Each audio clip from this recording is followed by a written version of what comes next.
السلام علیکم ناظرین، ایم این ٹی وی کی ویڈیوز میں آپ کو خوش آمدید کہتے ہیں۔ ہندوستان کی تاریخ بہت طویل ہے۔ زمانہ قدیم سے آج تک ہند کے افق پر بہت سے کردار ابھرے ہیں۔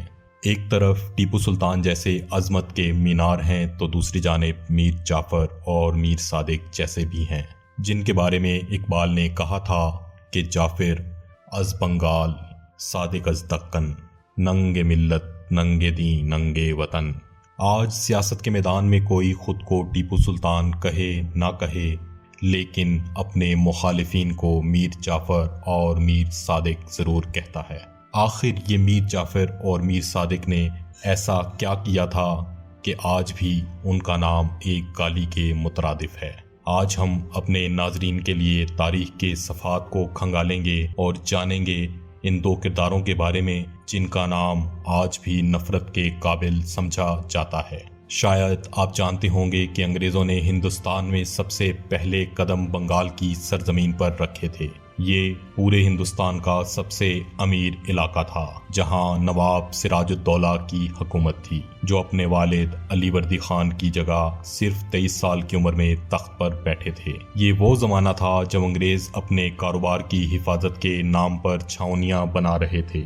سراج الدولہ نے اس عمل کی مخالفت کی تو صورتحال کشیدہ ہو گئی اور معاملات یہاں تک پہنچ گئے کہ نواب اور انگریزوں میں براہ راست ٹکراؤ ہو گیا۔ نواب سراج الدولہ نے کلکتہ پر قبضہ کر لیا، جسے چھڑانے کے لیے انگریزوں کو بہت پاپڑ بیلنا پڑے، اور اس کے بعد انہوں نے فیصلہ کیا کہ اب سراج الدولہ سے چھٹکارا حاصل کرنا ضروری ہے۔ اس مقصد کے لیے انگریزوں نے تمام حربے آزمائے اور بالآخر نواب کے سپہ سالار میر جعفر کا اعتماد حاصل کرنے میں کامیاب ہو گئے۔ انگریزوں نے میر جعفر سے وعدہ کیا کہ اگر وہ سراج الدولہ کو ہٹانے میں انگریزوں کی مدد کرے تو اسے بنگال کا حکمران بنا دیا جائے گا۔ تصادم ناگزیر تھا۔ جون 1757 میں پلاسی کے میدان پر نواب سراج الدولہ کی 55,000 کی فوج کا سامنا انگریزوں کے 3,000 سپاہیوں سے ہوا۔ عددی لحاظ سے تو دونوں کا کوئی مقابلہ ہی نہیں تھا، لیکن تب وہ فیصلہ کن مرحلہ آیا جس میں میر جعفر کی غداری نے اپنا کردار ادا کیا۔ 35,000 پیادہ اور 15,000 گھڑ سواروں پر مشتمل دستے منصوبے کے عین مطابق اور میر جعفر کی ہدایت پر جنگ سے منہ موڑ گئے اور میدان میں باقی 5,000 شاہ سوار رہ گئے۔ سراج الدولہ کو بری طرح شکست ہوئی، گرفتار بھی ہوئے اور پھر میر جعفر کے بیٹے کے ہاتھوں قتل کر دیے گئے۔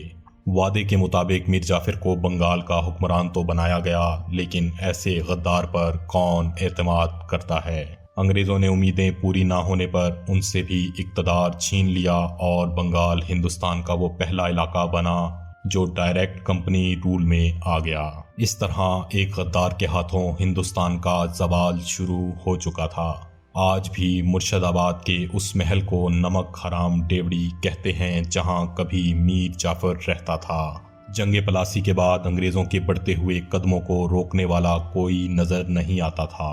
ایک کے بعد ایک شکست اور ہندوستان پر غلامی کی زنجیریں سخت سے سخت ہوتی چلی گئیں، یہاں تک کہ ٹھیک 100 سال بعد 1857 میں سونے کی چڑیا مکمل طور پر گوروں کی گرفت میں آ گئی۔ اس پورے دور میں جس ایک شخصیت نے قابض طاقتوں کا جم کر مقابلہ کیا وہ ٹیپو سلطان تھے۔ وہ جنوبی ہند کی ریاست میسور کے حکمران تھے، جہاں وہ اپنے والد حیدر علی کی جگہ 1782 میں حکمران بنے تھے۔ ریاست میسور نے انگریزوں کے خلاف 4 جنگیں لڑیں، جن میں سے 3 میں ٹیپو سلطان مد مقابل تھے۔ ایک جنگ میں انہوں نے زبردست کامیابی حاصل کی اور انگریزوں کو معاہدے پر مجبور بھی کر دیا، لیکن دوسری جنگ میں شکست کھائی اور آدھی ریاست انگریزوں اور دوسرے مخالفین کے ہاتھ چلی گئی۔ آخری جنگ فیصلہ کن جنگ تھی، جس میں صرف انگریز ہی نہیں، مسلمان، ہندو سبھی فتح علی خان ٹیپو کے خلاف متحد ہو گئے تھے۔ ٹیپو سلطان نے مئی 1799 میں سرنگا پٹنم کے محاصرے میں دشمن افواج سے لڑتے ہوئے جام شہادت نوش کیا۔ ٹیپو سلطان کی اس شکست میں بنیادی کردار تھا ہی اپنے وزیر میر صادق کا۔ انگریز جانتے تھے کہ ہندوستان پر ان کے قبضے کا خواب پورا ہونے میں اگر کوئی راہ حائل ہے تو وہ ٹیپو سلطان ہے۔ انہیں شکست دینے کے لیے وہی پرانا حربہ استعمال کیا گیا۔ جیسے سراج الدولہ کے خلاف میر جعفر کو لایا گیا تھا، ویسے ہی ٹیپو کے اپنے ہی حلقے سے چند غداروں سے کام لیا گیا۔ انگریزوں نے میر صادق کے مشورے اور ہدایات کے مطابق ہی مخصوص مقامات اور مخصوص اوقات پر حملے کیے اور میسور اور بنگلور پر قبضہ کر لیا۔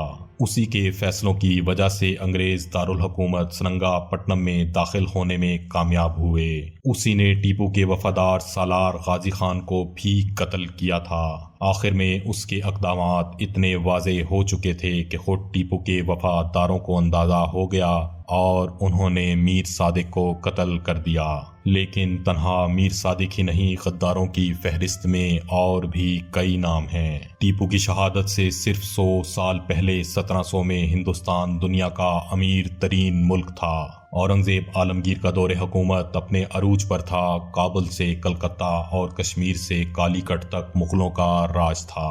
لیکن صرف ایک صدی میں ہندوستان پر انگریز ایسے قابض ہوئے کہ انہیں روکنے والا کوئی نظر نہیں آتا تھا، اور صدی مکمل ہونے تک مزاحمت کا آخری باب بھی ٹیپو سلطان کی صورت میں بند ہو گیا۔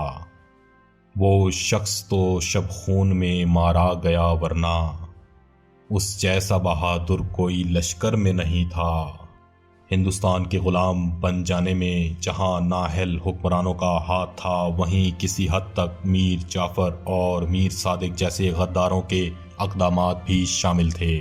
اس لیے جب تک ہندوستان کا ذکر باقی رہے گا، ٹیپو سلطان، سراج الدولہ، میر جعفر اور میر صادق بھی زندہ رہیں گے، لیکن ایک غدار اور ایک وطن فروش کی حیثیت سے۔